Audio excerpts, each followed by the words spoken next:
Hey everyone, this is Mishima Yuki, and you're listening to Raw Dogs. The Phantom Thieves might be out there stealing hearts, but the Raw Dogs are here to grab your attention.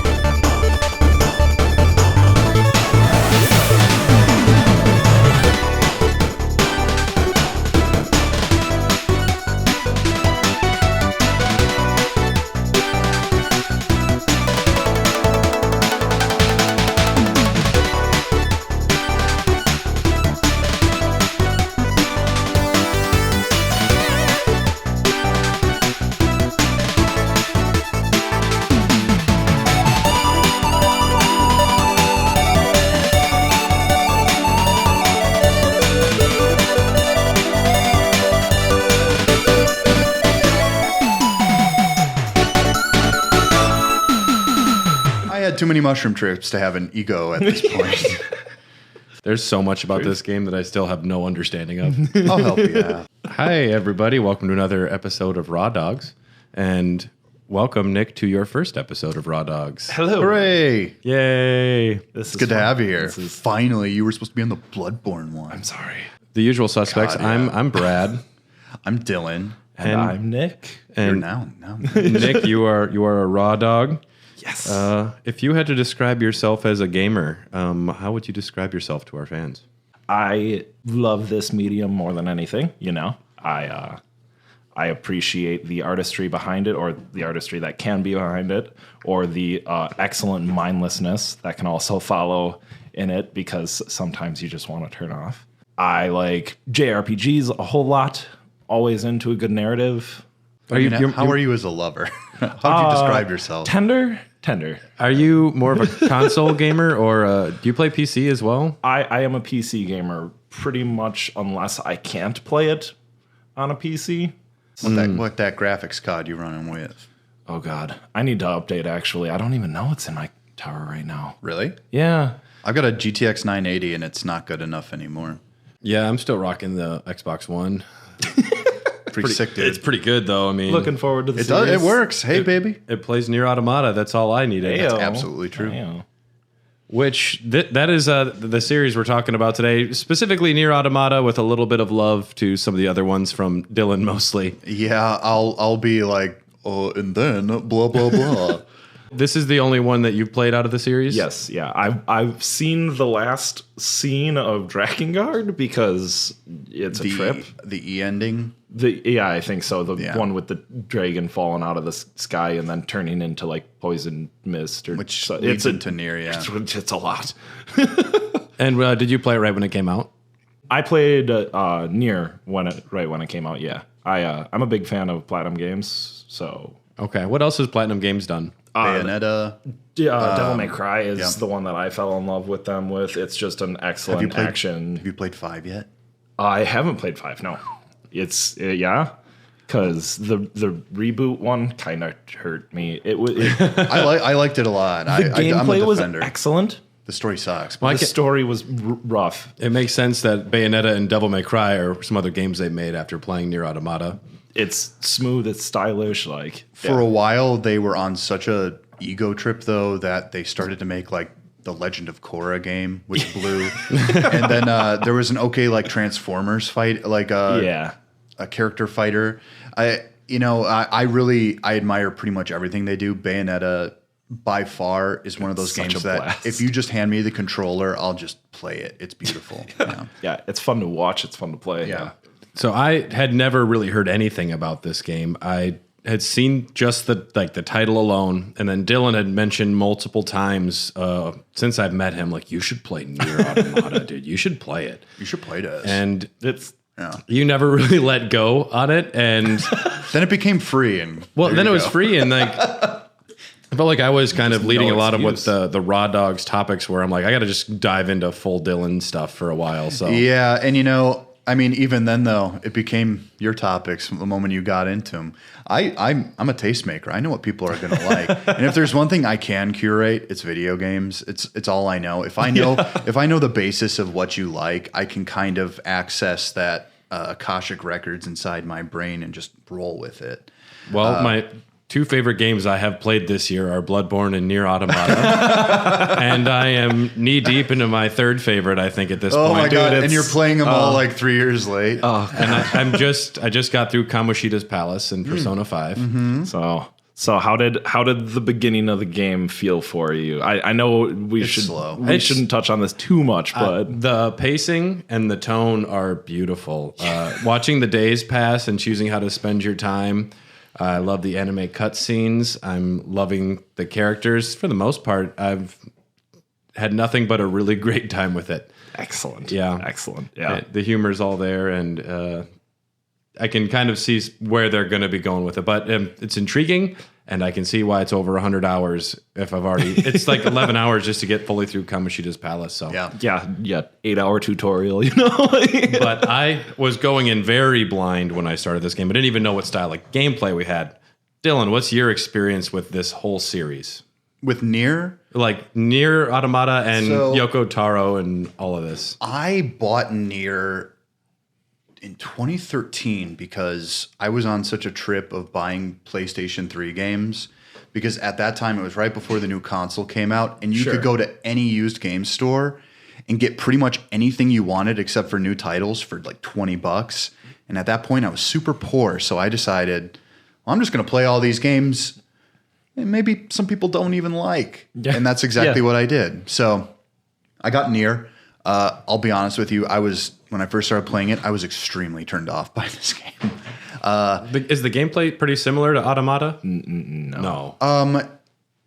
Relatively, I'm actually not going to say that it's not, because it ditches a lot of the stuff previous from before it, which are added back in Automata. But it's all on foot. It's kind of a hack and slash a la your Muso games, but it's utterly simplistic. There isn't like really a combo-based system going on there. If you're not being driven by the atmosphere, the story, Yeah. you're not going to like this game. And I've always been Mr. Gameplay. Like, if it doesn't feel good, I will literally just toss it aside. I beat the game though. All, I think 6 like main endings. Yeah. And Yeah. I found myself more immersed every single time. There are distinct endings. Only one of them leads into Automata, but I found myself really absorbed in the characters and what they were doing. I had never heard of a story like this. I'll be honest, it's anime as fuck. Yeah. Extremely. It's Yes. AAF. That's how I'm going to refer to it. So, it's but it's so off the wall and weird that there's a real deep charm to it. They care more about the characters than what's going on around the characters. If with NieR Automata, if you're not paying attention to the themes, it would be very easy to fall into the hole of this is just an anime butt is celebration. insane. Yeah. Which it still is. Yeah. It still is. I mean, he's on record saying the reason why he designed to be as a sexy Lolita goth is to get cosplayers to cosplay as her. Hell yeah, and I've seen a good amount of those. Oh, and they're Photos. So respect to any cosplayer. Like Honestly. if they put in the effort, it's We're not saying we don't love it because we do love it, but we're not as unabashed as Yoko Taro, the man himself, who he is the creator of the series. He did all of it except Drakengard 2, I believe, right? Drakengard 2 was not Yoko. Yeah. his writing style is brilliant. Like just the way that he can tell a story and then retell it from a different perspective and then retell it from another perspective and have it all come together and make you go through a full range of emotions beyond just like your initial, oh, bad guys smash, like, and then going through it a second time, you're like, oh no, I'm part of the bad guy. There's not many games where you just like, this is a Hideo Kojima game. Like you can just tell it's a creator. There's a stamp that is clearly them. Yeah. Yoko Taro, somehow I was unfamiliar with him, but he is one of the most enigmatic, unique creators, I think, in the industry. Well, I mean, that's partially for a reason. He is so efficient at what he does that even when he says something like off the wall, like even his bosses understand to some degree. It's just like, well, he's going to get this done. Yeah. Who cares about the execution? Like, it's going to happen, and he's going to make sure it gets done. Like, he's a good boss by all accounts. Everyone who ever works with him is just, like, buddy with him, treats him like a pal, and they get shit out on time. Very rare for video games these days. Truth. I mean, truly bizarre individual. He does a lot of interviews With his mask. with his ML mask on. Yeah. And he's done like whole game developer conference like talks as a puppet.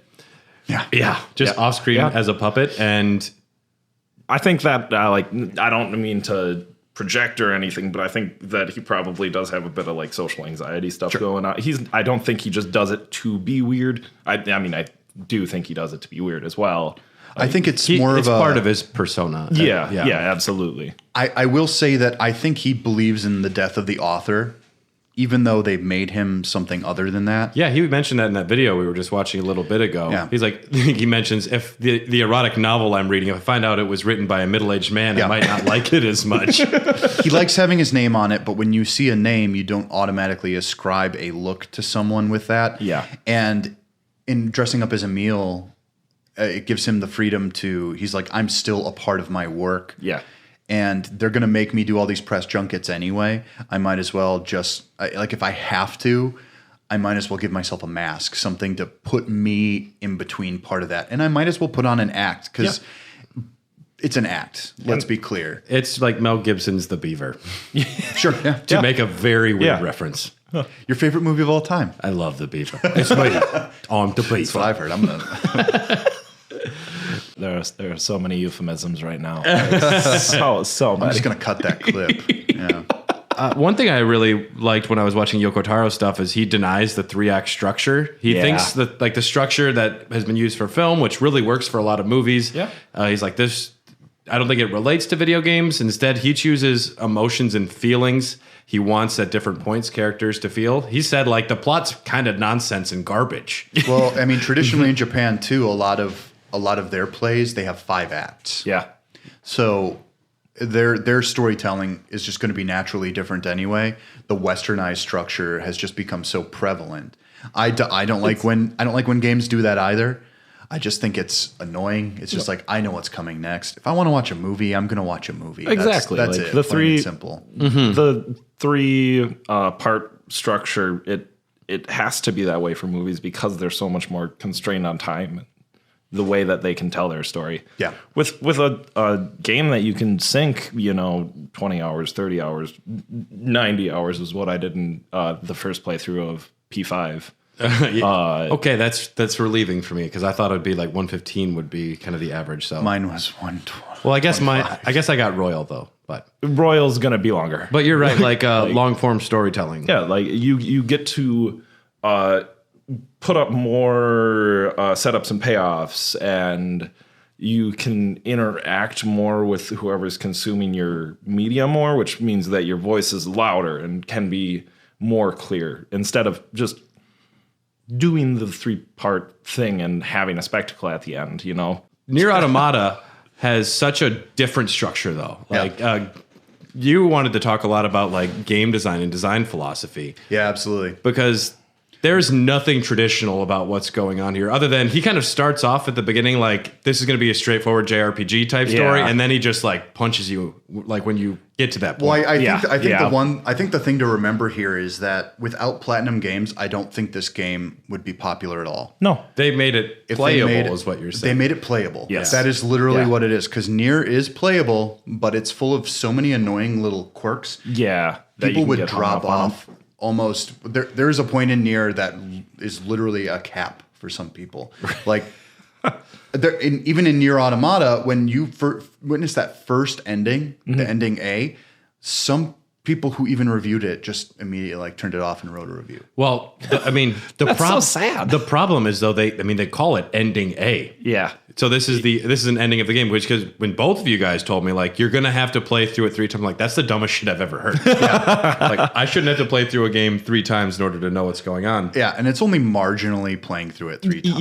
Yeah, it is definitely different enough and fresh enough that it doesn't feel like you're replaying something so much as experiencing it from a new angle. It's not replaying it at all, in my opinion. I mean, still the same story. It's like a single through line for a story being told, but you just revert back to another character's perspective. Yeah. Well, and it's different when yeah. because just the opening for 9S's story, when it starts off with, which we just found out, the little robot like trying to get like water to his little buddy, or oil, Yeah, get oil to yeah. his little buddy.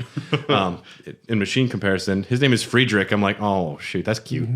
And it's just because this entire time you thought your first playthrough, the machines didn't have like any sentience when they started, really, and that they were developing it. And you're like, no, the beginning, they were already working on some big stuff, which shouldn't be a surprise, but it's just recontextualizes.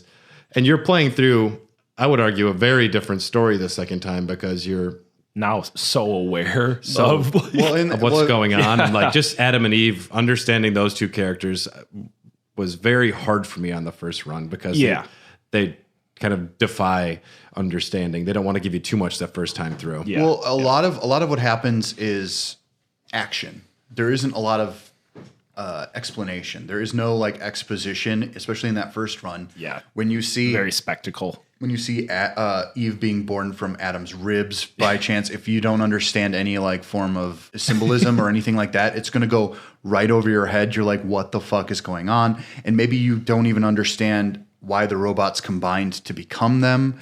Like it's in your head.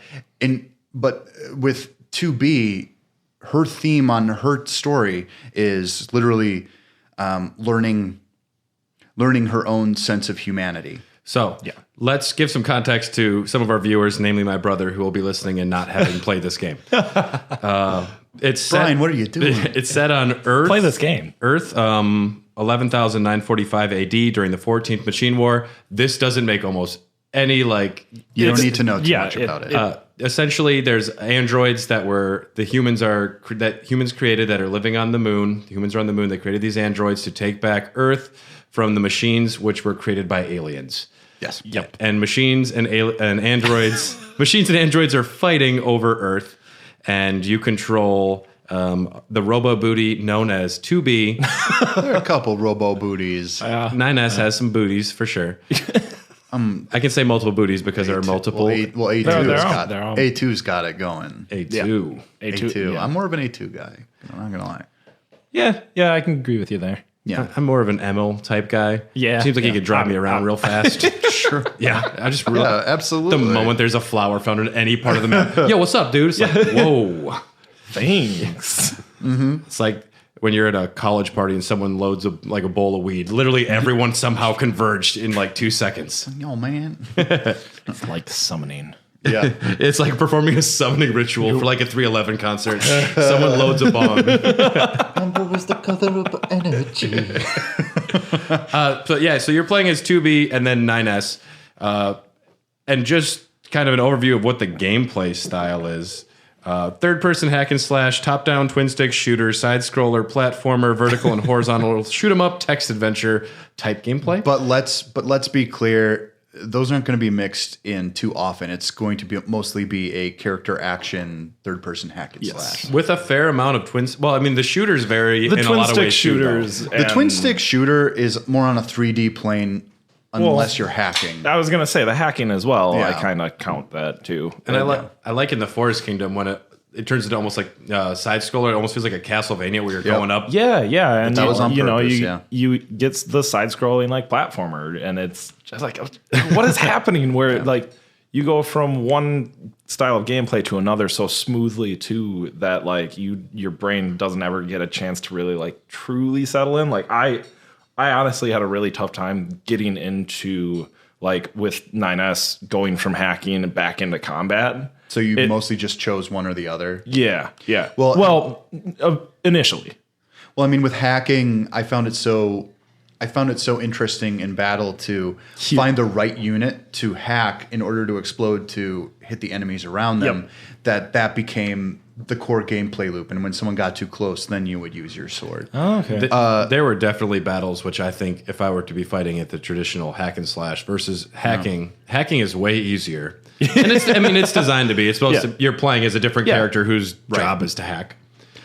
And you're just kind of androids on this mindless mission to destroy things, and eventually you start realize it's great that first sequence when you go down into like that abandoned like village or like the destroyed city, and you see all the machines like humping each other. Yeah. Well, they're imitating human life. I mean, there was even one in there that has like a crib, isn't there? Or is that a different part of the game? She's rocking the cradle. Yeah. Well, and they're imitating it because we're going into it. Yeah, okay. I mean, there's no way not to talk about. They're imitating it because literally they've obtained that level of sentience. A lot of what the Yorha units have to deal with is the fact that they believe it's just data being processed. The game is called Automata, and if you understand what automata means and you break it down, it's literally like sentience, it's automation. It's going to happen on its own no matter what. And the androids who self-conceptualize as sentient beings are facing the robots, and they're like, no, they're just repeating data, when that's what they're doing anyway. Yeah. So they're judging just another form of themselves, because the only difference between the machines and the androids is one looks more human and the other one looks like a tool. I did really enjoy the discovery of like, oh my gosh, these robots are more human than your Yorha, what is supposed to be like who you embody. Yeah. You know, like, I absolutely love the Simone fight and the background of it, and just the twisted like nature. It's so dark and delicious and amazing. Yes. Like, It's so great because the first playthrough as 2B, they keep you at like arm's length away from the bosses, and a lot of the meaning Because your character isn't focused on that. yeah, the very opening of the game that's her journey. Is learning that. has that great like monologue. Why are we here? What are we doing? Is there a God? And if there is, will we ever have a chance to kill him? Yeah. Which I think is, I mean, we later learn why she is so upset, because why she was built and all of that. But awful. I think it's great that she's obsessed with killing God. And at the end of the first game or the first playthrough, you kind of have the rug pulled out, and it's like Turns out God's already dead. God is Yeah. dead. Like the Nietzschean idea, like that's what everyone's striving for, is some meaning. And it's beautiful the way all the characters embody this. But 2B doesn't really relate to what's going on with the machines. And when you come back as 9S, like even just the big Goliath creatures, instead of having like nonsensical names, it's marks or angles. Well, and that's the crux of 9S's relationship to the world, is that he's seeing more than any other character, because he's generally an information finding unit. Yeah. But he's still in denial about it. And his that second playthrough is still my favorite, just because of 9S. Yeah. No, I'm a huge 9S fan as Yeah. well. Like, as far as the playthroughs go, I agree with you there. Yeah, 9S and 2B are intimately connected. We find out later that 2B is, spoilers if you're here this, well, if you're this far and you didn't know, we're going to spoil the shit out of this. But 2B was designed to like kind of ultimately exterminate 9S units once they learn too much, if they discover the truth, And then she self-destructs herself. which And then she allows her loses her booty memory. shorts. So I watched the stage play Yorha Boys. Yes. Okay, tell us about this. Dylan. All right, I watched the whole thing. Someone on the internet, I'm so sorry, I should have written it down, on YouTube actually subbed it. Oh, that's amazing. Yeah. Or they provided the script along with it. What you find out in Yorha Boys is that there's a reason that there aren't male Yorha members everywhere, and why they aren't combat focused is because the males can't have clarity. They can't have clarity in battle. Like literally they're obsessed with kind of like the destructive element of it. They can't put themselves beyond it. Yeah. And that's why they're all relegated to like scanner models. Yeah. There's, you know how there's a Commander White for the females? There at one point there's a Commander Black. And from what I read, and I'm just going to be honest, it just seems like, because they don't have the silver hair, so it's a little confusing. But Commander Black is a 9S model who was allowed autonomy and became like the commander, because that's supposedly, well, that's what Commander White is. They're just earlier models that are given more freedom, and they don't have to constantly like reboot their systems and stuff like that. So the stage play, it's it's not a musical, but it's like a dramatic structured play. There's weird choreography in it, and there's a lot of a lot of it has to do with like the logic virus from the story. Yeah. And sometimes live action Japanese acting, I don't understand it. They try to be way too anime about it. Yeah. And there's some really goofy like facial expressions and the way they over dramatize things. I don't know. I couldn't get too into it. I skipped ahead at some points. Let's put it that way. But from what I understood, like this was the inciting incident that basically relegated all of the male members of Yorha to their own like specific designation. And that's why there aren't that many of them left, because they basically slaughter each other through the logic virus. Sorry. Oh, fun. Yeah. Just more fun stuff. Apparently the logic virus got further into the male mind than it did the female Yorha mind. All right. That's bonkers. And apparently, I learned this. Apparently there can be reproduction between the androids. Okay. Yoko Taro said it in an interview. Well, he was just drawing doodles or something. He's like, yeah, they can. They've got like a special data DNA sequence. I thought that they didn't like age. They don't. That's And baffling. I guess what's Really, really they just grow to When you're and then stop. But when you're in a place where emotions are prohibited, they probably couldn't even get that far to begin with. It's like Truth. You think Yorha wouldn't find out if like two units were fucking. Yeah. It's just like they've got complete access to each other. So I think it's more or less like they're trying to be like this almost like monastic kind of religious order.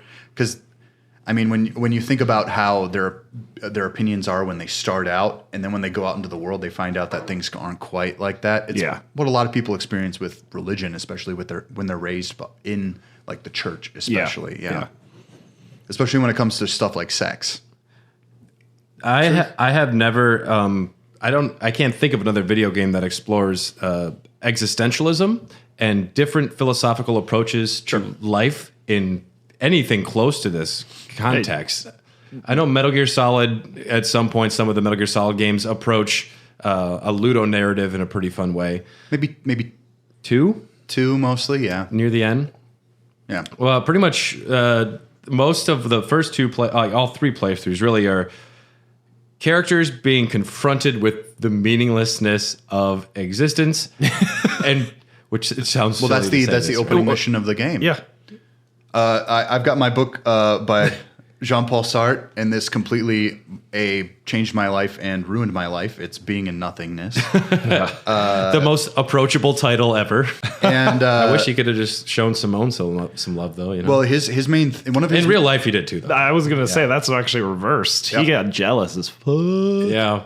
Well, so he always preaches existence always precedes essence. And when you get down to what the androids are, every time they're rebooted, they're essentially given their own version of a blank slate, or whatever their slate was previous to them uploading or like downloading, essentially. Yeah. And so like when 9S dies at the beginning, the thing that 2B is mourning is his essence, but not his existence. His existence will return, and that's why she's so angry at the start. Like when they say glory to mankind to each other and he walks down the hallway, she clenches her fist. It's like her first understanding that like, I had to see this. I was supposed to die too. It's kind of a mistake I'm remembering this. Yeah. And that's the whole impetus to the start of the game. Yeah, I mean, she knows 9S is going to die again and again and again. Yeah. Yep. And existence preceding essence. We're born without an inherent meaning, and we need to find one. A lot of the philosophers that are explored through characters in this game, they're kind of they're parodies. They're turned on their heads. It's mostly just kind of a way to exemplify a lot of the philosophical ideas through characters. I don't think the names when the characters are named, like John Paul is definitely not a representation of. No, I think they're literally just given these names because Pascal is not. He's not Pascal. He doesn't exemplify Pascal's wager, which is his most fundamental idea. Do you guys know what Pascal's wager is? If it's impossible to either prove or disprove the existence of God, let's just place our bets. Like one is eternal damnation, and the other's like it doesn't matter, you're dead. Yeah. So it's better to believe in something than nothing because if you're What you thinking have about to chances gain and or the role of lose, yeah. And so your life is a little bit better by believing in it wholeheartedly, or even pretending to is fine too. That's kind of the idea, because it does enrich your life. It does something to the human mind. So I think it's fascinating. The Jean Paul one, notoriously Jean Paul. I keep saying that fish-eyed bugger, but like he's infamously not famous, but he's also he also preaches something called bad faith, and that's what kind of this game is all about when you get down to it. Bad faith is the idea that you place a significance in yourself in terms of what you're doing in the world. So the fact that you think things have to be a certain way, that's always bad faith. Well, so the character in the game, Jean Paul, is a top hat wearing like Ladies' man. Ladies, well, not. Well, he has a lot of suitors, but he's also up his own ass. Well, he's like, most of your missions are you find like these lady robots who say, "Can you just give him a message for me?" And he's like, "Whatever, I don't care." he's so concerned with his own philosophical ponderings that he's so far up his own ass. And in the real world, Sartre and Simone de Beauvoir had a polyamorous relationship. And he was notoriously jealous and obsessed with her, which is like... It's against his teachings, but it's also like... It's very human nature. It's the nature of what we are, Which is what this game takes a look at so freaking well. Like it's weird to try and talk about this game in like a narrative sense, because it's like Yoko Taro. It's more about like, there's these emotional beats that you're kind of having to he's approach. Trying to well, you can sum it up. Themes. You mean the machines that, well, to be eventually kind of gradually realizes machines are gaining sentience. She is trying to hide her feelings for 9S.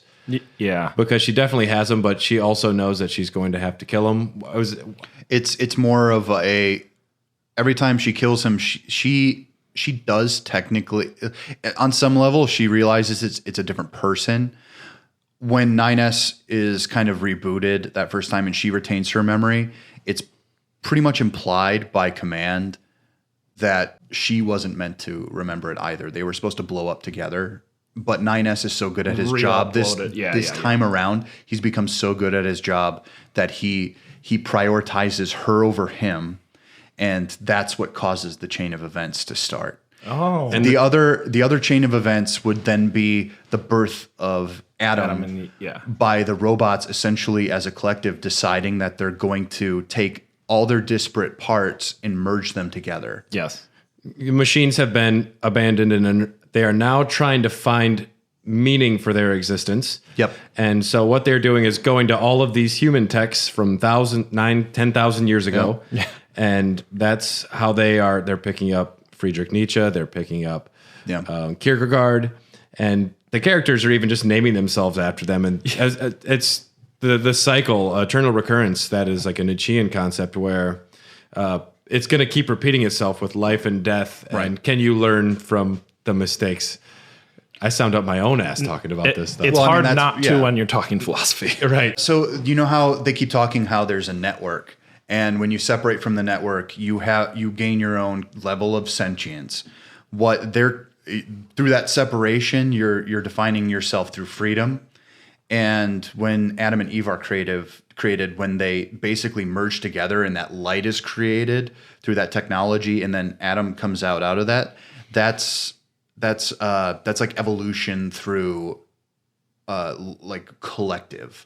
Like they decide we're all going to. Well, the idea is this is how they become God. Yeah, it's collecting themselves and then becoming merged. And we're there for the birth of them. Yes. At the little alien hump fest. Yes. Or the machine hump fest, I should say. It's not all fucking. Some of them are like, I care for you. And some of them are like rocking like cradles, even though they can't have children. And I'm like, you guys can't be humping in front of these moms talking to their babies over here. This is inappropriate. This is wildly. Well, they're all playing pretend, and it's fucking fascinating, this game too, because these are all machines without genders assigned to them. Yeah. And they assign it to themselves later. And it's interesting how they all assign selves, like, this is my son, this is my mom. Yep. Your characters are just lean confused towards about it. having. Yeah. Meanwhile, I'm a sexy android lady with my butt cheeks hanging Right. out. Well, and then This is and a then- very serious game, guys. but they're gendered too. So it brings up how Yoko Taro expresses gender through his writing. In the first NieR, there's a character named Kaine, and Kaine, you go throughout the entire game, she's hot as fuck, and it is essentially expressed through so much dialogue that she has both male and female parts. Yoko Taro is like, well, that's an aspect of her, but it's not the story beat. Yeah. It doesn't have to be. And so he treats gender as extremely fluid. He's very progressive for a Japanese person. I'm sorry, no offense, but it's a very closed off society. You can't go to a bathhouse with a tattoo. I'm sorry. I didn't know that. Yeah. You didn't know that? No, I didn't know that. Like The only you could never- bathhouses I've gone to are outside of the LeBlanc's cafe. Oh, there you go. It's good for my stats. But they're a Good pretty for your reserved. skin. They're a reserved society, but it's really interesting because she's hermaphroditic. Like that's what he said it in multiple interviews. And so when it comes to like the gender of the robots and stuff, I think he's actually making a true commentary because the one way to distinguish between a male and a female robot is generally just a ribbon on their head. Yeah. Otherwise, you wouldn't know. Even Pascal, at first I thought Pascal was female because it's voiced by a female. Well, it's great that Pascal is a male name, but it's voiced by a female, correct? Identifies as male, too. Yes. Yes, Identifies as male, For sure. female voice. That actually specifically goes into Simone, her philosophy of being a woman is something that is assigned to you. Simone and like gender politics and how women are Yes. assigned Yeah. roles. It's fun to see that he kind of dismantles that with just the simple placement of a ribbon on a head. You know, It's how these androids are created, but it's also they're built to look like servants. They're all wearing maid outfits or like little like servant boy uniforms. Like it's all coded there because you're supposed to be serving the humans who are still alive on the moon. glory to mankind. Yes. Because the Yorha, they realize and they appreciate that it's better to have some sort of creators present for you to be fighting for, because then you don't have to rely on yourself for meaning, which I had to struggle with in my early 20s. Hey man, figuring that out for the first time and like actually like realizing just Absolutely. it's The humans aren't on the moon. Yeah, We did go to the moon. I'm not trying to say that part. But yeah. We definitely went to the moon. and the Earth is flat. No, I'm happy to not have flat earthers listen to this. Yeah, go away. That's so dumb. please do not believe. Every piece of fiction they watch, then they're just like they're turning to their partner if they even have one, or their cat, and they're just like, this isn't how it looks. I think Simone's fascinating, especially when you get so through- little of her. Well, in the first playthrough, but when you get to 9S's version, you actually get to have that little vignette, Right, yeah. where Simone fell in love, and then she tried to keep bettering herself and being prettier.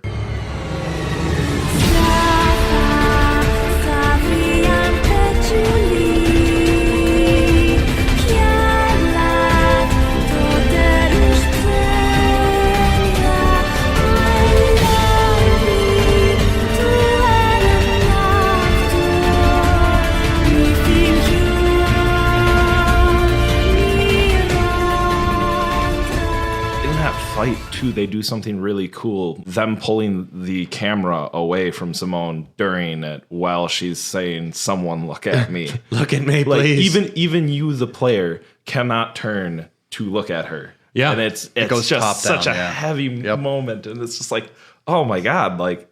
What are you doing with just like a camera movement? And I mean, she has put all of her effort into doing one thing to try and impress Jean Paul. So she's cannibalizing machines and androids and wearing Adorning them. herself with them, yeah. And when she realizes that despite all of that, he still doesn't care, she just goes completely batshit. Yeah.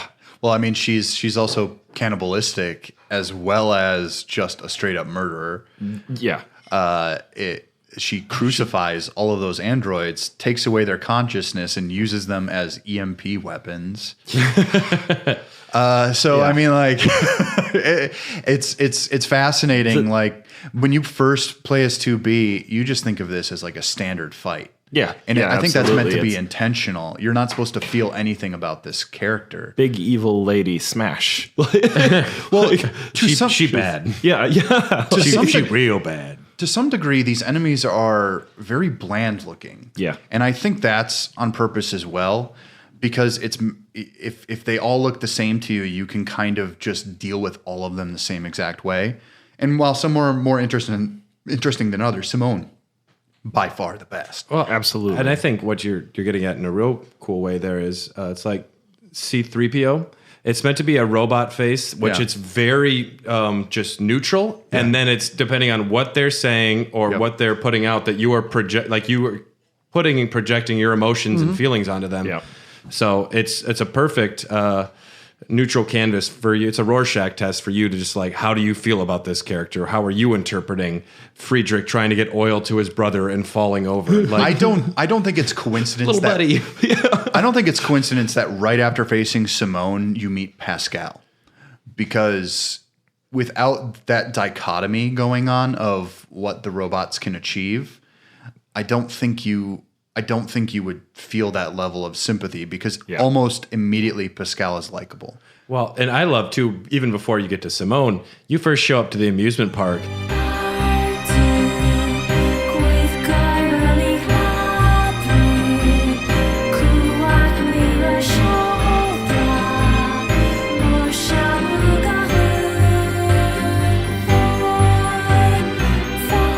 And all of these machines are like partying, like, what's up, man? This is pretty good, right?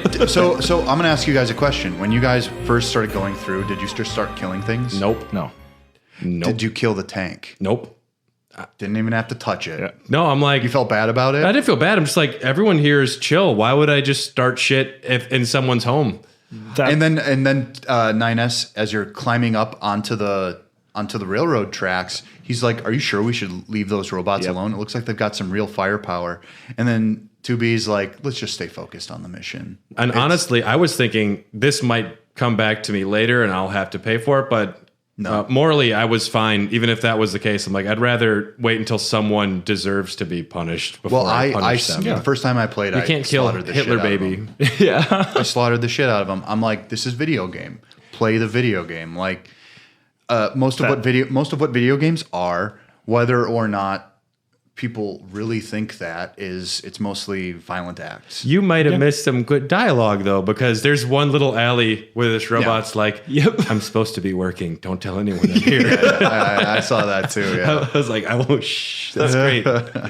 There are so many cute little touches put into that really do kind of weigh out the just heavy experience that this game is. Every story beat, like major story beat, you're like kicked in the gut. I mean, moments of levity come in the little jokes that they kind of sprinkle in like that. Yeah, and then we'll get to some of the other villains later, but I think that it's cool the way that the moment you really realize machines might start having sentience, then you see the amusement park where it's like, this is great, they're all getting along, but then you see the first of many philosophical ideas taken to their endpoint, which with Simone, it's like, if your meaning is defined by your gender, it's not like Simone de Beauvoir's, but this character who is defining herself through beauty.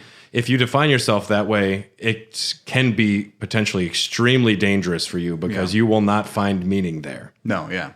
And that's what happens with many of these different philosophies we explore, is that in itself isn't enough. But it's fun to think about.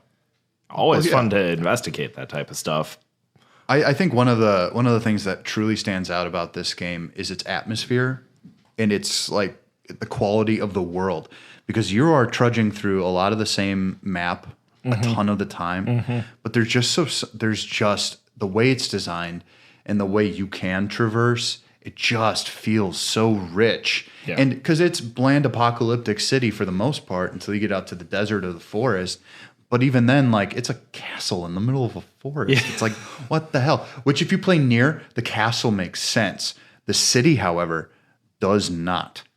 Because this takes place, 4,000 years after NieR? It's many thousands, yeah. But in NieR, like, everything's kind of back to everything made with a cobblestone. And everything looks kind of like medieval. And it's supposed to be like, oh, we went through this apocalypse before. Everything's back to this kind of square one. Even though NieR does have androids in it. Yes, and some that are supposedly still around during Automata. That's not them.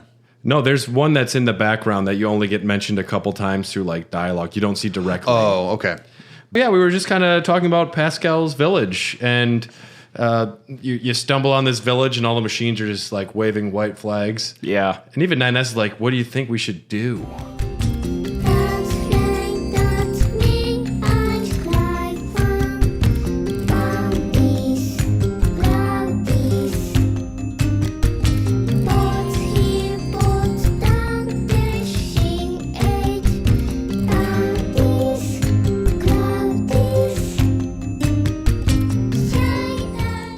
One of the endings actually involves Pascal's village, and if you are a Carnage video gamer, you can start attacking them, and they will eventually start fighting back, and you can genocide them. That is one of the ones that felt the worst.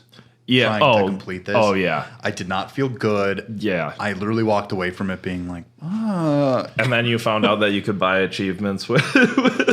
Which actually, Dylan didn't know that the other day when I told him on the Dogcast, because I didn't know either. You can where is it you can buy achievements at? It's in it's in some sub menu, but like if you want to platinum the game, you can just outright just buy all of the achievements. That's the reason. That's just the coolest thing.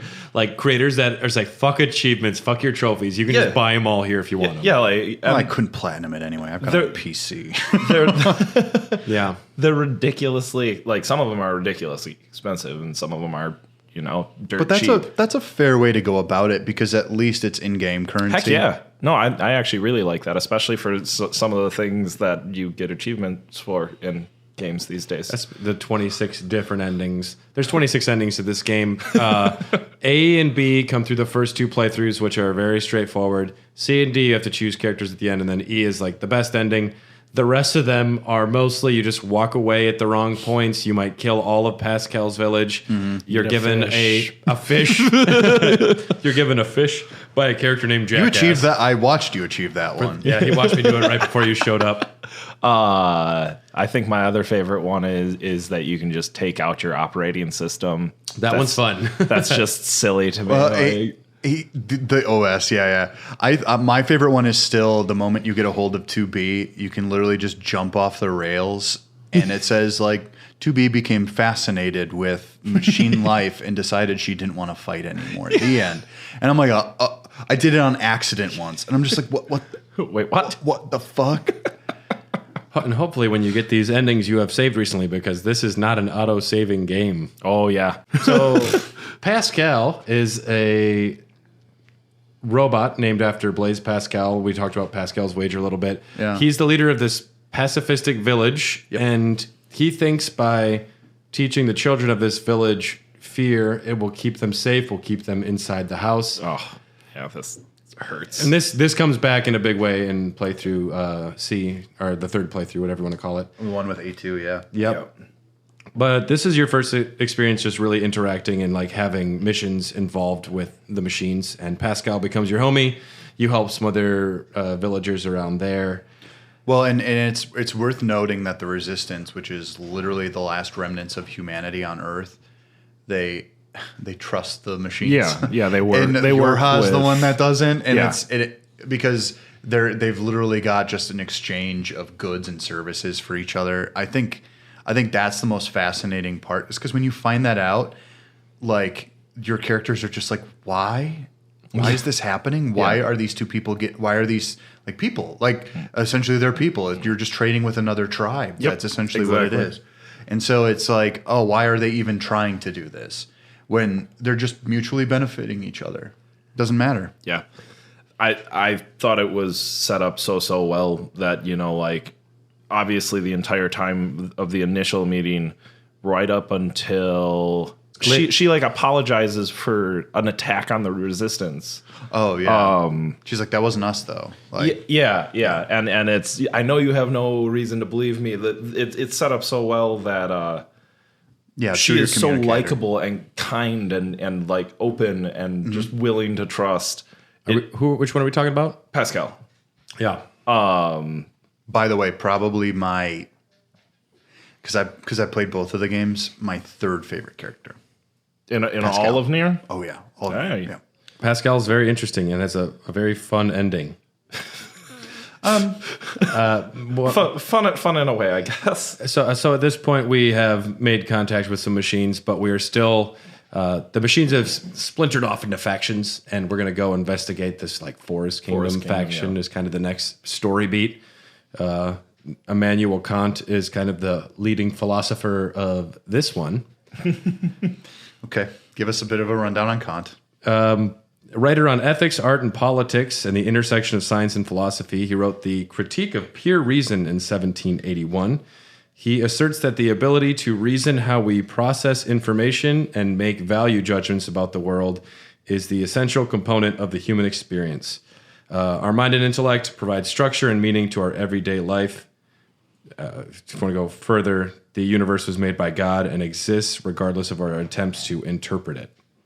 He's kind of like Kierkegaard in a lot of ways, but he's not a transcendentalist. He's a what do you call that? A rationalist? I might be wrong on that one, but sounds good to me. Yes, I don't like Immanuel Kant. I had to read a bit of him for a class back in college, and I was just like, not my type. No, just can't deal. I don't know. I do appreciate though that what provides meaning to our lives is all based on our own interpretation of the world. Right. There's nothing that is inherently given to us. No. It's something that we have to create. The Forest Kingdom is fun. Fun is maybe the wrong word for every part of this game. It's a greatly designed adventure. It's because you show up and there's machines riding like boars and they're leading like units. Protect the king. Yep. Protect the king. We must protect the king. Yeah. And you're essentially leading an assault on this castle, which is great because it goes full 2D for a lot of it. And that's a little fun twist on gameplay that they give you. Well, I mean, you experience the first level of the game is basically telling you, it's giving you the thesis statement to what the rest of the game is going to be. Mm-hmm. It's like it'll shift from 2D to 3D to top-down isometric. It'll give it all to you right away, which is expertly done because you aren't just immediately surprised by what it does. In the first NieR, it'll do stuff to you. There's a mansion in NieR where it goes into almost like Resident Evil style tank controls. Oh, gross. Or or there's this underground bunker area where it will zoom out and do kind of a top-down isometric like the first two Fallouts. Oh yeah, sure. It gets a little annoying, and it's not well implemented. In this one, though, the way that they shift the camera, it's almost instinctual.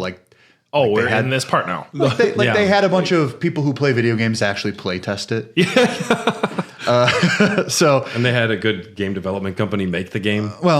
Well, I mean, sometimes you just need someone to steer the ship while someone orders where the ship goes. Yes, and I think that's just like the theme of all of this. I mean, get ready. There's going to be another NieR, and I think it's going to be a trilogy. I've got ideas, boys. I've got ideas, boys. Sign me on. This Forest Kingdom had a king that they loved, and who decided the best way was to lead the people. He would make the wise decisions, as I think many kingdoms' first king is generally like someone could be a bad person, but they unify a tribe or a group, and it's just degraded over time. Sadly, nepotism didn't work. Even so, I think the downfall of the Forest Kingdom is literally counting on a lineage to grow, because there's a point where literally they're crowded around the crib, and it's like 500 years later, and they're like, "Oh, He hasn't grown. the king hasn't grown a single bit." And they're like, "Fuck!" And they're like, Why isn't he growing this machine baby? But then they say he's pretty cute though, and everyone's like, "Yes, we all agree he is small and cute." And then everyone's like, "All right, on with business." It's They but just that's kind of forget that it's like an issue, and I am the steward of Gondor. yeah. Well, Good and old this Denethor. is also the when Introduction? you kill it, the introduction of A2, and Yeah. A2 you can almost tell right away that A2 is just done with shit. She's long haired. She has her mask taken off. The mask that is shown to be like, keeping them from The truth. the truth. You want to know where it actually comes from, though? Symbolically, in the first NieR and some of the Tracking Guard series, characters have they have themselves like their eyes covered because literally they're like Medusa eyes, and they turn people to pillars of stone. And that's where that comes from. okay. And so this might be a holdover from that level of storytelling. So it might as well be like if you can't see the truth, or if you can see someone, then you can affect someone. So it's like almost like an entropic principle. Yeah. I could get into that, but I'm not going to. It's too much. The rabbit hole is deep. A2, as an angel of death, just descends from the sky with her sword through the baby and lifts it up on her sword, which is kind of funny. And then she whips it off. Yep. Yeah. And then she's gone that fast, like Batman or something, just disappears. You learn that she's wanted, and then she's just like deuces. And then Pascal's like, we've heard she's pretty dangerous too. Like, you should probably stay away from She her. hasn't fucked with us, but It's also implied that she's actually killed 2B and 9S models in the past. I'm sure she's killed a lot of them. She's kind of sick of them. yeah. Well, because we learned that she was, I don't even know where we learned this, but she was part of an attack with Pearl Harbor's like machines, and where they were all sacrificed, but her machine, her A2 unit somehow survived. And Also a stage play, by the way. I didn't watch that one, though. okay, because stage plays are where we get a lot of our lore for this game. But The women do a better job than the men in the acting. I will say that. I saw clips, but I didn't watch the whole thing. yeah, A2 is cool though, and this is our first time we see her. And yeah. She's a badass. Yeah. There's a couple missions where you fight some big bad robots. You get separated for a while. Yeah, separation's kind of important when 2B and 9S get separated after fighting that Goliath Yeah. Yeah.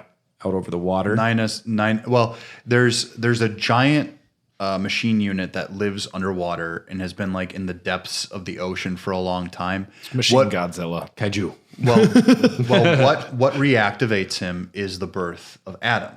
It's not explicitly stated, but Adam basically summons him. Eve is kind of a dum-dum. Yeah. I'm sure we've 'cause all gotten. Eve is just like, can we play? Yeah, he just wants his brother. But I mean, maybe Eve's got it right. It's like Pinky in the Brain, whereas like Pinky was actually the smart ones, like doing everything in the background, because Adam's just reading philosophy books and like, let's fuck that shit. Let's just go play a little bit. It's like, we'll play later. Yeah, it's huge. It's got a bunch of EMP weaponry on it, this is the first time in the game where you're introduced to a lot of EMP waves, Yeah. which seems like something the machines could use a lot more, and they just don't. Well, I think it'd be damaging to both groups. Yeah, but the machines Throwing haven't. bullets. The machines, for the most part, the machines haven't cared about like their version of themselves. A lot of the things you slaughter.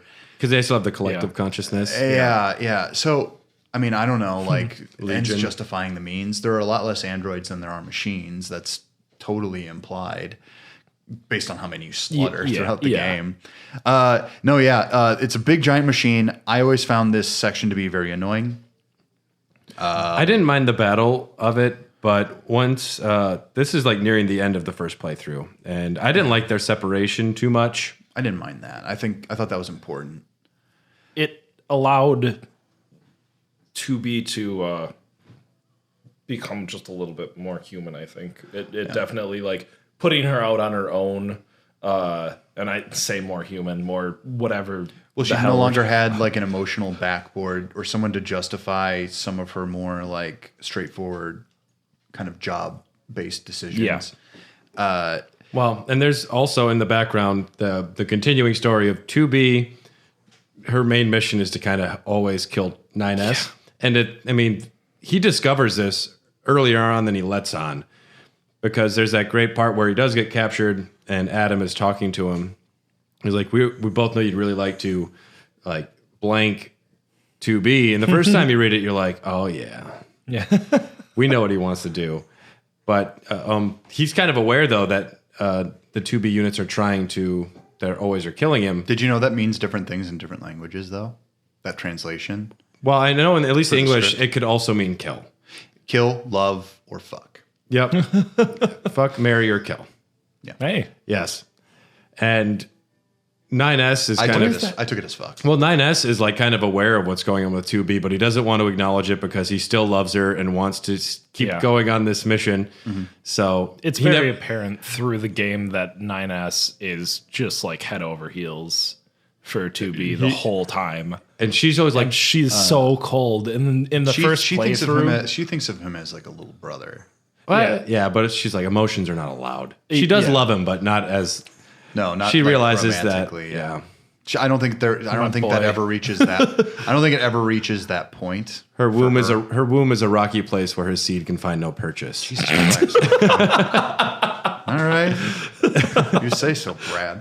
To quote the Coen brothers there. They get separated. Well, do they go to fight Kierkegaard after the separation? That's after the separation. No, it's before. Well, it's after, yeah. So essentially, command calls and says there's something going on at the factory.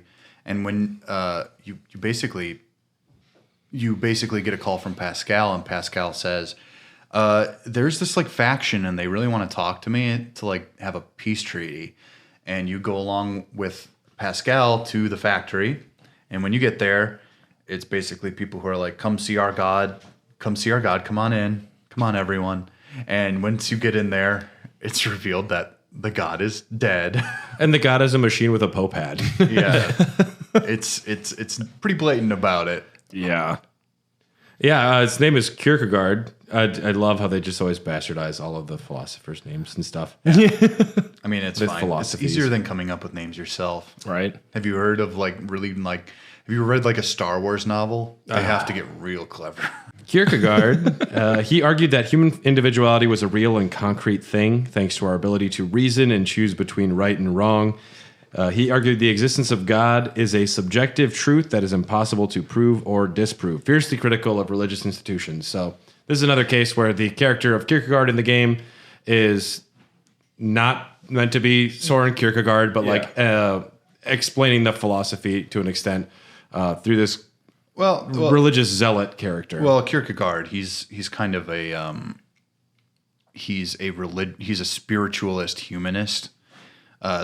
Like I said before, it's transcendentalism, and transcendentalism is also the idea that you believe it's kind of Pascal's wager at the same times, but it's more of a focus on, because Kierkegaard couldn't get rid of his Christianity essentially, so he justified it. Whereas Pascal's wager is like, yeah, why not? It's kind of more of a passive version of it. Yeah, why not? And so it's fascinating the fact that they put two of those characters together, even though one was already dead. It seems like commentary, though I'm going to tell you what, sometimes a lot of this shit is just not commentary. It goes full on Jonestown here. It goes, oh yeah, the madness of cults in a very big way. Yeah. It's rad. This has got my favorite song in the game, which I'm cutting into here.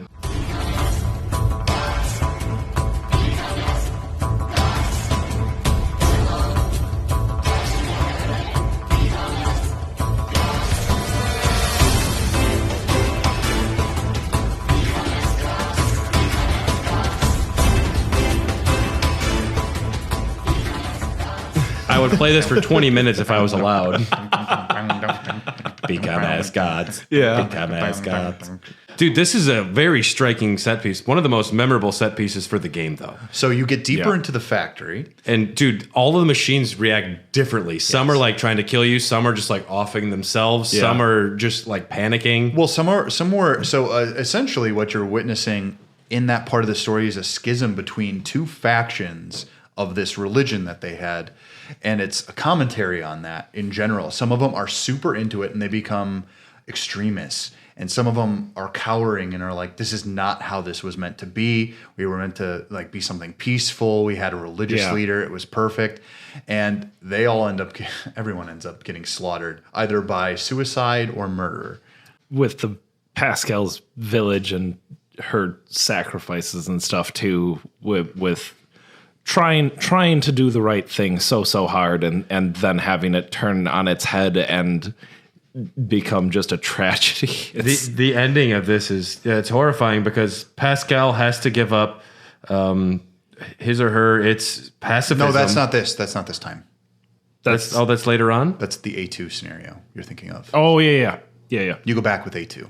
Okay. And you defend them in the factory because when Pascal's village burns down, you have to go back to the factory because that's your only safe haven. Yeah. And that's when all that stuff happens. When you escape with Pascal, Pascal's like, wow, that was nuts. And you're just like, yeah, it really fucking was. And then you have to go and basically find Adam. Yeah. So I guess we're kind of at the ending of the first and the second playthroughs-ish at this point. You have to rescue 9S from Adam. Let's put it this way. You go down in an elevator to where you found the aliens, and you enter into this The copied space city, they of call it. copied city, Yeah. where literally the machines can digitize form, and basically they 3D printed the memories of humankind because Adam has learned basically everything about humankind from everything that he's seen on Earth, and he's recreated it, and that's what he's attempting to do. You approach Adam. I love this story beat with his character. Yes. It's so good. He says that from what I've read and everything I know, what it means to be human is to want to kill and feel like destruction in the palm of your hands, like the ability to take something away and to be taken away. So he says, Fear of death. yes. Yeah. So he says, I'm going to remove myself from the entirety of this, and we're going to fight, and one of us is going to die. And he completely takes himself away from Eve, so there's no chance he can be brought back because he wants to really experience the fear of death. He gets Well, killed. he gets what he wanted. That is Maybe what he not. wanted. Yeah. He wanted to experience the fear. He didn't necessarily know he was going to die, but it's an important aspect of life. Well, the thought here then is that every robot This is so fun to talk. No, hold on. it's Now, so- can I give you something deeper to think about in terms of this? Absolutely. That literally means that you saw a giant production facility where they make these robots endlessly, right? Mm-hmm. Whenever you kill one of those robots, 3 more are getting that data comes back and gets put into another robot each and every Their time. progress. They're It building is on literally, themselves. but it's reincarnation. Yeah. And it's not reincarnation with a choice, but they come back with that same level of data they started with, just as the androids do when they die. So they're the exact same thing. When Adam removes himself from itself. Itself. That would- identifies as male. Yeah. When Adam removes himself from the entirety of it, he basically removes 50% of all machine life from the planet. Whoa. Did you? I didn't know that. Yeah. That's Well, so when he splits, you're fighting the collective conscience because both of them are the same level and they're both kind of controlling it and they easily can. But when you kill one, that's basically removing 50% of it. yeah. Yeah. And you're coming out of this. You didn't walk away and leave 9S's body to get ending Q. You decided to save him, and then you have to fight Eve outside of where the tower eventually spawns. And this is ending A and ending B. No, you do that in the pit where the Goliath exploded. Yeah, that's also where the tower comes up, though. No, the tower comes up above the commercial facility. You would know more than me on this one. I'm going to defer to you. Okay. But yes, at the end of it, you have to fight Eve, who has gone full hatred as their reason for living and rage because they're mad that Adam's gone. His tattoo goes wild. Oh yeah. Yeah. It was like me when I was 29. It's a reference. Jesus. It's a reference to the black scroll disease From NieR. Yeah. It seems to me like they're imitating life to a degree that they're recreating the things that led to the downfall of man at every single turn. And this is one of them. It's rage. It's the harnessing of that power. And the reason that he can't go full Super Saiyan is because literally there's a reason only half of his face does it. It's because Adam's gone. Yeah. So, I mean, like he represents power, and then one represents knowledge. The knowledge is destroyed. All that's left is the power. Okay, we have like 15 to 30 minutes to finish with the rest of everything. So, Okay. All right. yes, because and then after you beat the first one, there's this really great. You see the credits and squares like we really, really, really think you should play this game through B mode and then C mode. Just trust us. Yeah, I think it's great that they actually had to put the message in there because a lot of people would think the game was done. Which why wouldn't you when you beat a game in the credits roll? When I first beat it, I was like, why? But then I remembered playing NieR, and I'm like, oh. More. I'm like, all right, cool. So you go back and you play through as 9S, and then after you beat that with 9S, you come into what they want to say like the third playthrough, and you start off as 9S. You eventually also play as A2. You can choose right away. Yeah, I think you choose. Well, no, you start off as 9S and 2B. I guess maybe, You start off as 9S and Yeah. 2B. It's the assault on Earth after 50% of the machine forces have been disabled. Yorha essentially decides that they're going to This is our storm the chance. planet. Yeah. Yep. And as they do that, they do not understand that the logic virus has returned. spread. Yeah. Yep. And So now it all can the get into units other androids. than them, like all the units for Yorha have been taken over, including Commander White. Yep. And Yeah. there is no God. There is no meaning. A lot of sequences. All of the philosophers are dead. You're stuck here now. What are you going to do with what you have? Well, so as they're making their way back to Earth, as one of only 2 surviving members of Yorha, their 2B essentially says like, all right, I'm going to take over your system controls, 9S. Just trust me on this. And he's like, okay. And then he basically like launches him off into another direction. And she takes the full brunt of the logic virus. She crashes. She gets out. And it's a long trudge up to the very commercial long facility. trudge. Yeah. And one that if you don't know Very- exactly where you're going, you will game over. I am. Ending L. Well, it shows you on the map. It does, but I managed to like not make the right choice the first time just because I didn't know the way the map was laid out. And so you're basically like getting fucked up the entire time. It's like the beginning of Destiny 2, Yeah. or it's just like needlessly like this. You're supposed to feel something about it, and I was just like, oh fuck, she'll be okay. She gets across the bridge to the commercial facility. She sees A2, and A2's like, I know what's happening to you.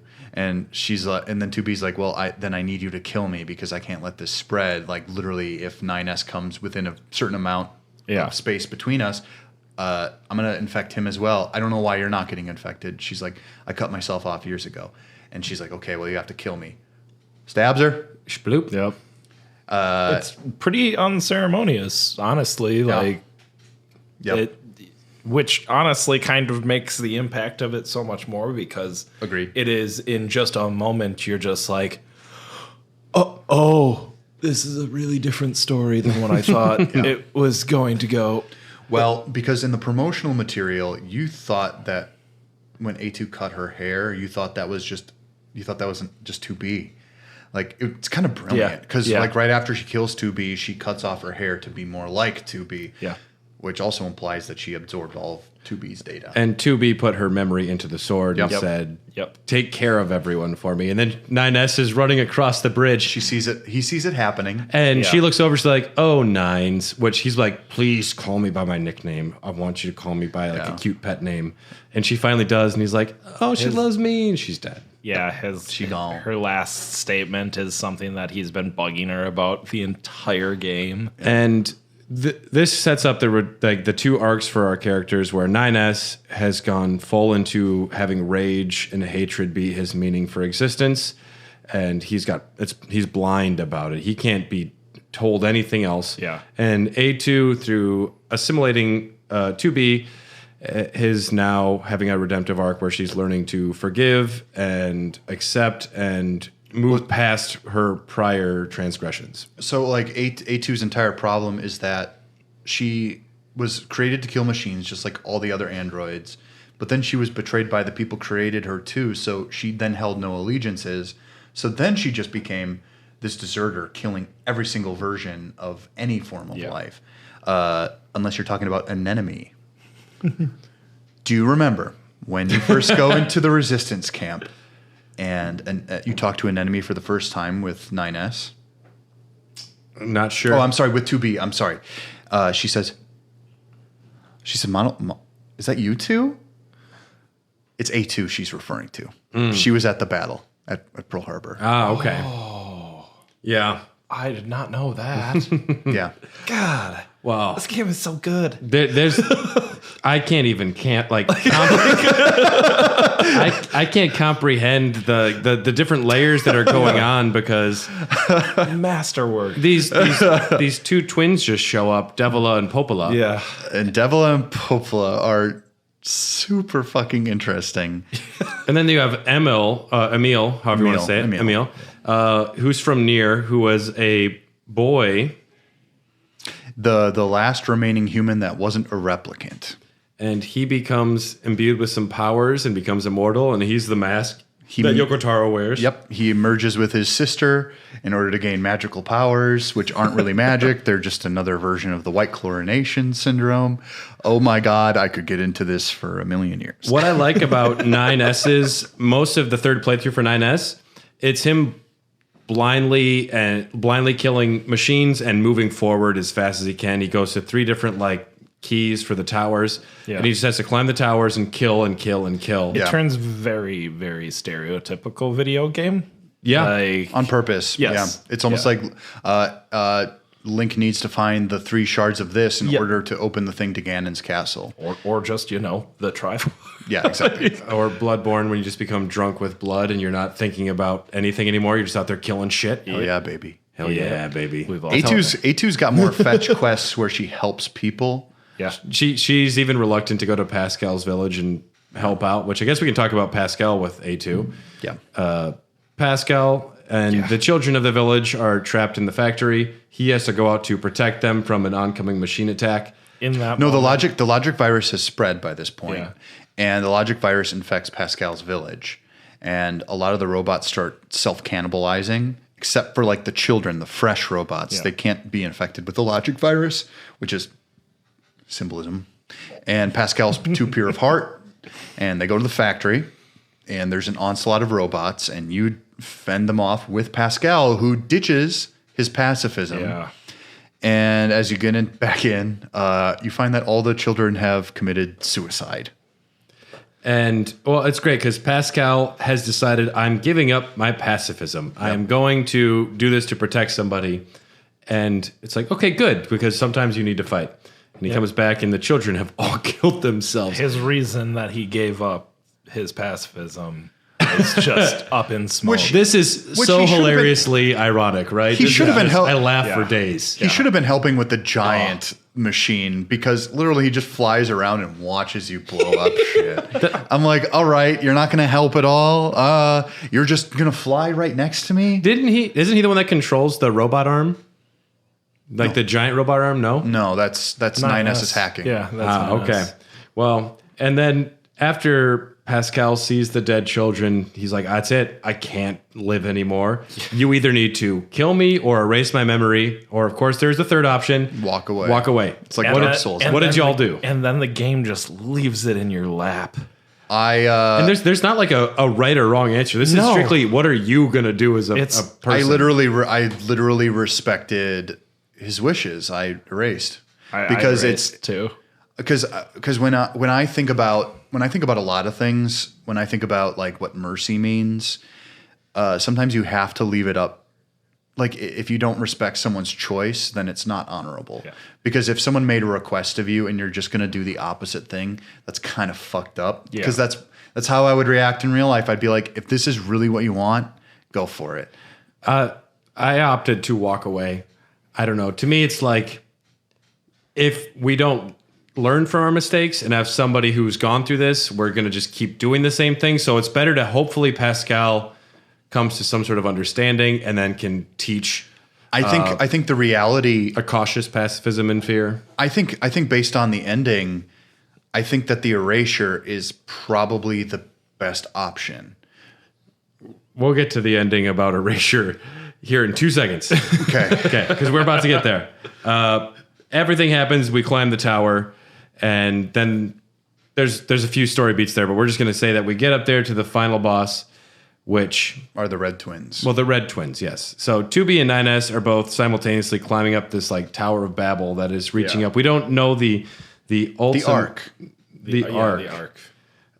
And the Ark is, we believe it's meant to attack the moon and destroy the base there, but it's really to send all of like the collected information out into outer space to Well, as colonize somewhere you else. ascend, they change their purpose. As you ascend, they change their Yep. purpose. It was supposed to be the cannon to destroy the moon, to destroy any sense of God within there. It's basically the destruction of religion. It's the Nietzschean God is dead. But then they say like, well, actually, most of the machines are fucked. Earth is fucked. We're just gonna, we're gonna launch an ark into space and we'll land on some planet somewhere, and just even a start million years in over. the future, Yeah. and we'll be okay. And so the red girls in the machine network are essentially the main players in the war. They're the ones that are kind of manipulating everything.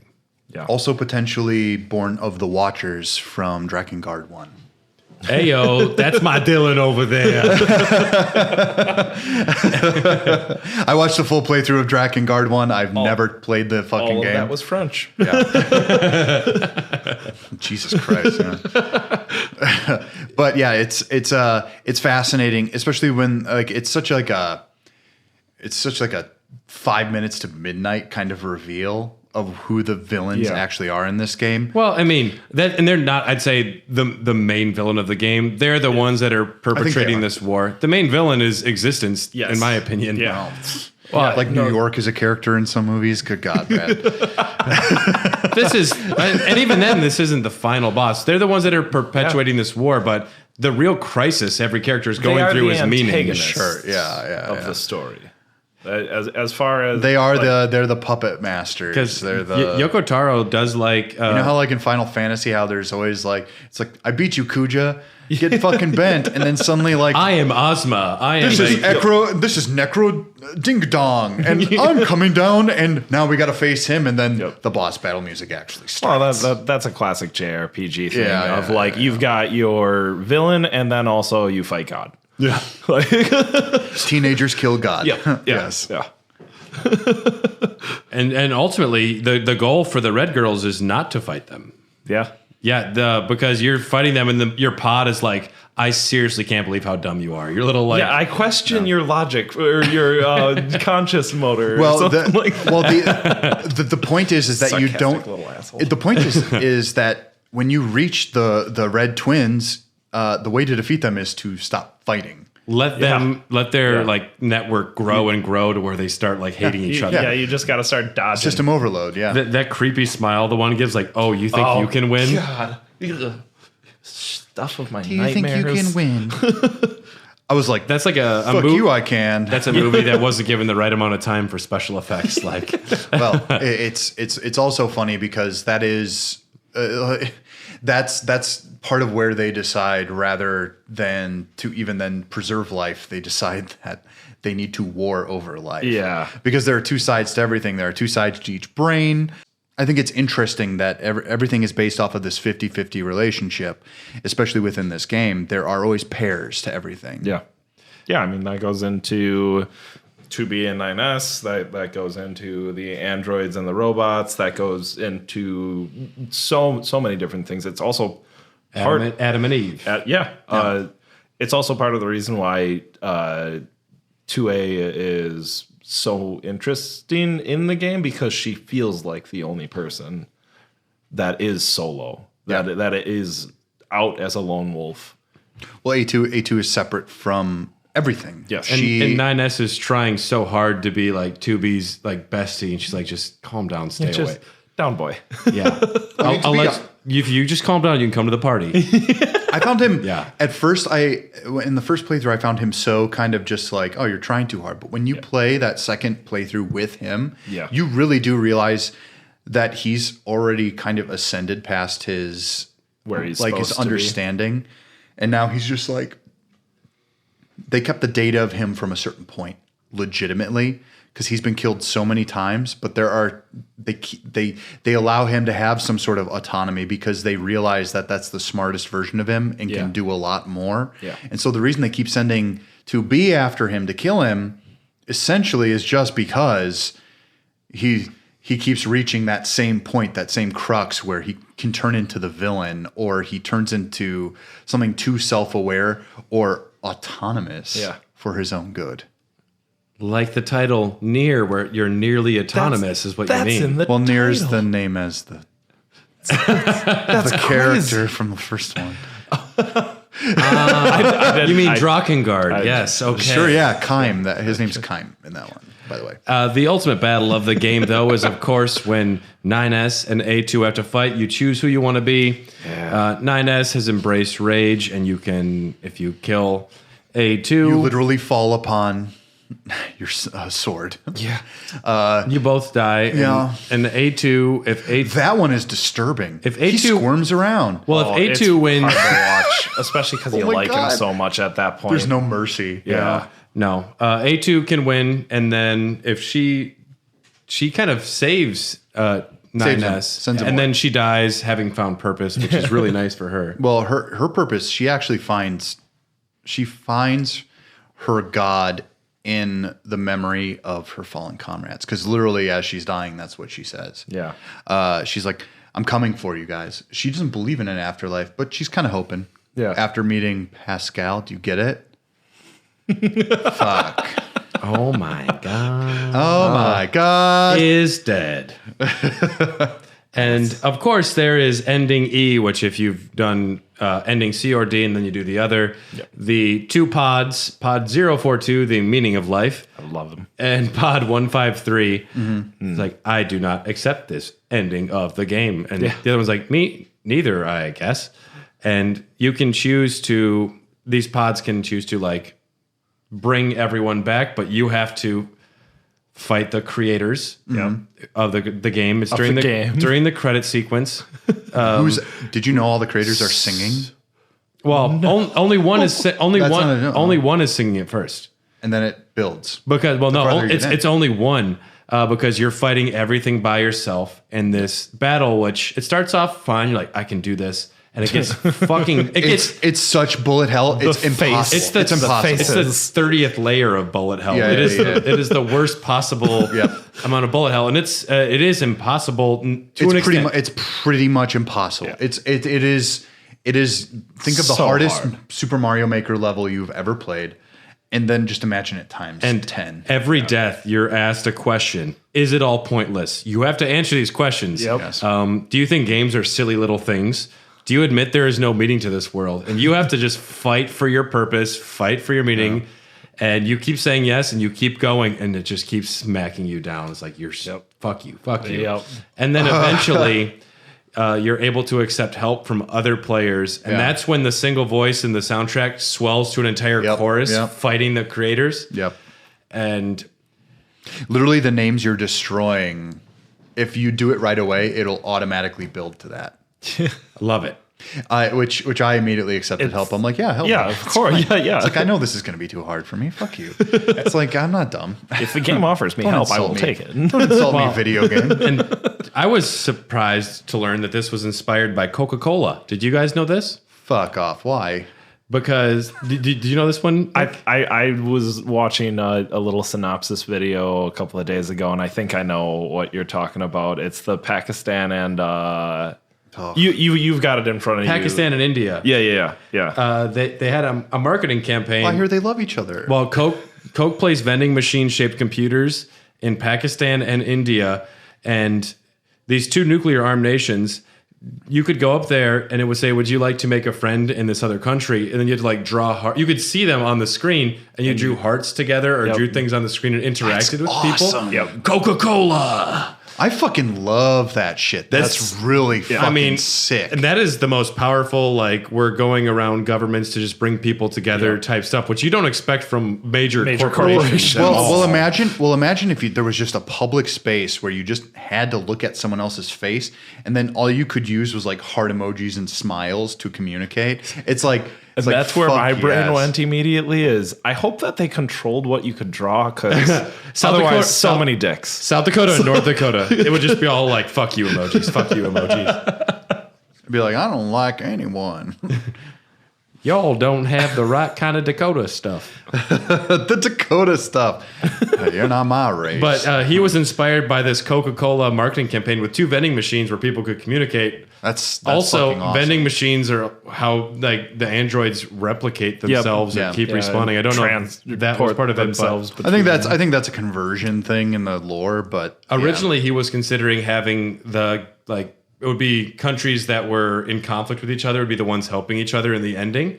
But he abandoned that and just like, this is universally where people are we learned they sacrifice their saves to be able to help you, maybe. But by the way, this didn't blow my mind because you do this in NieR as well. Well, the exact same thing at the end, yeah. The thing is, though, NieR wasn't as big, and NieR Automata is big. No, it is, and it's a better game. Yeah, God, is it a better game? I can't wait for another NieR game. Yeah, frankly, because of this, not because when they announced this sequel, I was literally just like, "Huh, cool." I was like, "What?" Your friends, these other people have joined you. You can defeat the credit sequence, and then it literally just gives you a faster and multiple gun rate, and also like they shield you. They surround you, but it makes you almost invincible. I felt bad because I think I started like getting loosey goosey, and I think I just sacrificed like 30 players' saves to just get through my one credit sequence. I don't think that's really how it works. Yeah. I deleted mine. I did too. Well, because after you beat the credit sequence, the pods are now like recreating our characters, and they say, I made a mistake earlier. I am embarrassed. The other one said, well, that's kind of the meaning of what's going on here. Yeah, that's the meaning of existence. Can I blow your mind?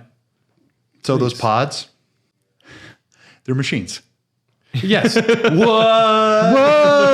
And I mean, it's something really dumb to say at this moment, but what's funny is that through doing their daily tasks and routines and observing essentially what they consider to be their version of humankind, which are the androids, they then become sentient and are able to be creative as well. I just think that's to the point of going against programming and and they hint at it early on because they'll show little scenes where the 2 characters are talking or the 2 pods are talking to each other, exchanging data, and it's just like, oh, they're actually having feelings about stuff. They're not just And then when the consciousness gets transferred to A2, he's like, I did promise I'd help you, like, and A2's like, fuck off, go away, and he's like, no, actually, I'm not going to do that.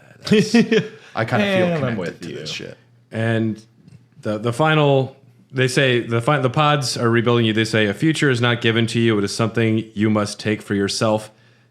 Then there's of course the coda, where would you like to sacrifice everything you've done up to this point? Would you like to sacrifice your save data in order for someone else to like have assistance in the credit sequence, essentially? Yeah. And it's up to you. I, of course, didn't because I'm like, I'm not done playing this. I might want to revisit my save. Do you ever, you could just save scum. But also, you made the point that you didn't think this is really how it works. In NieR, I didn't. In this one, I did. Okay. I didn't think I was going to go back to do all of them. Do you think the first person that actually got through the credit sequence had to do it by himself? Yeah. Yeah? Mm-hmm. I firmly believe that, and I firmly think and I firmly believe that it's a very lonely Japanese man. because if you tried to do that one alone, I swear to God, but you can propagate this. You can literally save scum. You can make multiple saves, and if one of your buddies gave you a clue as to how the ending worked, you could get around it. And it's brilliant. It's fucking brilliant that you are sacrificing everything you've done to help somebody else get through the game, get their moment of catharsis. Yeah. They even remind you, like, you might hate this person. They might not be thankful. They won't know who you are. They might not even give a shit. Yeah. Yep. And that's why I'm like, maybe I don't want to give up my save. There was a part of me that said that too. And then I'm like, I've got 10 endings. I think I'm. But yeah, but you knew you were going to play it again. I don't know if I'll get back there eventually, but Well, I haven't played it since like 3 years ago. So that's like it's a little different at that point, I think. Like I mean, like I can play it now because I literally had enough space in between. I was gonna say, is it a game that you can go back to it's still super fun. easily? Because like the more you know, the faster you can get through it. Yeah. And it still feels fluid. the and fun. gameplay is snappy. Yeah. and I think the more you know, the more you'll appreciate the story if you were to go back. Yeah. Because just knowing what I know now, if I was to go back, I would be seeing things way differently. Yeah, absolutely. Well, I wish researching all of the philosophers and just like putting in a little bit of time there elevates the game so much. It's brilliant. It even makes oblique references to Marx, Engels, and some Asian philosophers are mentioned through some robot names too. Yeah. Which I'm not familiar with all of them. And I love. There's a really great quote where Pascal's just reading a book. Where the state ceaseth, there only commenceth the man who is not superfluous. I see. It seems this Nietzsche was quite the profound thinker. Or perhaps he skipped right past profound and went straight to crazy instead. Oh well, enough of that. I best go see the world for myself instead of burying my head in books. Yeah, Well, I've read Nietzsche, and everything that Pascal said is true. It's blinky bonkers. But what I will tell you is that we're definitely not like philosophical experts. If you're going to try and like fact check us, just avoid it. No, please. If you want to fact check us, tweet out at us. no. I'd be You're happy. I'd be happy to have a discussion because philosophy is open ended as well. Everything we've said is correct. Say at Brad. Some many great secrets in the game. You can purchase, of course, the achievements like we mentioned before. Yeah. Maybe I'm saying that. I don't claim to be an expert. There's certainly Don't at me, bro. I took one philosophy class, went for almost 2 weeks. You can fight the CEOs of Square Enix and Platinum Games in a hidden boss fight. trippiest boss fight ever. Looking up 2B skirt gets you the achievement, What Are You Doing? Did you earn that achievement or did you buy it? I had no I found out online because I didn't do either. If I had known I could self-destruct and just expose my booty, I might have. I didn't know. I should have, but I don't.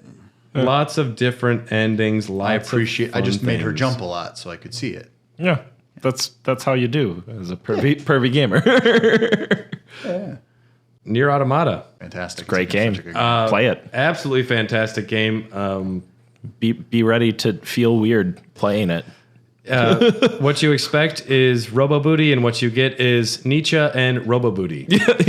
Well, I mean, Existentialism and Robo Booty. this game it is so rare that it is so rare for me to find a game that actually makes me think. If that, because a lot of the time everything breaks down to very specific tasks in the story is often so black and white, good versus evil, and it doesn't actually like approach any of the subject matter, or the characters are fucking bland. I mean, It's not fun when you can get out ahead of the story. Like I just don't think Nathan Drake is entertaining. I'm sorry. I find him annoying as fuck. I think the I spectacle think is Sully's great. okay. Spectacle is great. The spectacle is Like, awesome. The movie And if- set pieces. and Naughty if Dog. that's, Crash Bandicoot is a one-dimensional character in a three-dimensional world. I don't think True. so. I think he's got things going on. He was driven crazy through experimentation. Man, You don't know true. what his personality is. his neocortex is fucked, is what you're saying. I mean, maybe you never know. Like it seems to me like. And now back to regular Raw Dogs programming. I mean, we As could get it's into it derailed. sometime. Well, yeah. I mean, Coco seems pretty intelligent. So, Yeah. like, Yeah, true. I don't think Crash started out as being a crazy bandicoot. It's like Bam Bam. It's like if you're named Crash or Bam Bam, you're probably living a destructive lifestyle. Or you know that's just like the new name. A drug dealer you know? who used to live next to me had a dog named Bam Bam. Dog fucking sucked. Oh, that's sad. No dogs actually. Now, if it was named Barney, only owners suck. would have been a great Yeah, dog. like the dinosaur. like the neighbor. Sure. Mr. Rogers. Fred Flintstone's neighbor, Barney. Postman That's where I was Pat. going. Postman Pat. We didn't talk a lot about what's going on in NieR Automata 2. If you wanted to bring up some other stuff Russ had mentioned, we sure will. Yeah. Because we didn't even mention Devila Popola too much, or Emil, who is huge. a character. Yeah. The